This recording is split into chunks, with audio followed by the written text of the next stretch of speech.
Many Canadians are still trying to get out of the region. One of those travelers is Henry Gold. He landed in Doha February 27th after a cycling trip, but has not been able to return to Canada since. And there is Henry now. Henry, thanks for joining us. You're welcome. So remarkably, you were actually in the air on a plane when it turned back. Tell us about that. So we landed here around 27 in the afternoon and spent the evening walking around and had a wonderful time. We got up, got into the left for the airport. We boarded the plane. The plane took off right on time. They started serving brunch, if you will. We were about an hour into the flight. All of a sudden, I was sitting more or less in the front in the economy. All of a sudden, I saw the steward walking past me very fast. He pulled the curtain. He picked up the phone. The way his body language, I knew something was happening. A minute later, they pulled all the trolleys back. At that point, I was sure that something was happening. And another 2-3 minutes, the captain announced that the airspace has been closed and we are returning to Doha. And that took another hour or an hour and a half in there until we landed. So yeah, we were essentially on our way. Oh, no. And so what is the status now? As we understand it, airspace over Doha is shut, and all of Qatar for that region. So flights are not coming in or out. What are you hearing? Well, exactly that. It's all closed. We are, as you probably well know, Qatar has the largest American airbase in the region, and it's only about 30 kilometers from Doha.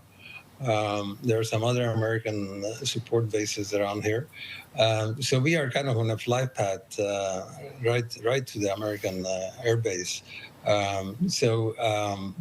Today, this morning, it's around no time, there were a couple of loud explosions.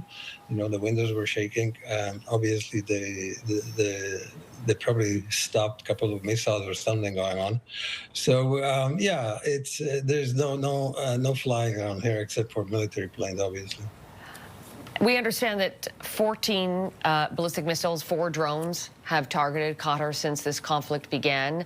No casualties, as we've heard, but to your point, one of the largest American military bases is located not far from the capital, approximately 10,000 soldiers. So it certainly makes this a vulnerable target if Iran was to make a strike. How are nerves where you are? Well, personally, I used to run a Canadian relief medical organization in my younger days, so I deal fine with stress and anxiety. Having said that, my wife has a heart condition. She is obviously much more anxious and would like to leave this area as soon as possible. We have been speaking to other people from other countries who are in this hotel. Some take it well, some are very anxious to get going and looking for every possible way to get out of here. Some are willing to pay exorbitant prices to take cars from here to Saudi Arabia or even to Oman.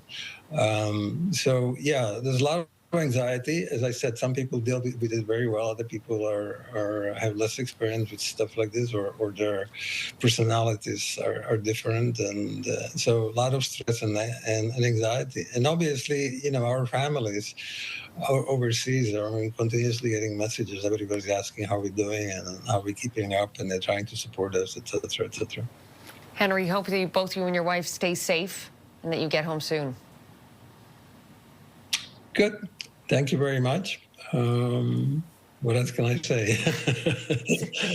Enjoy the hotel while you can. Safe travels.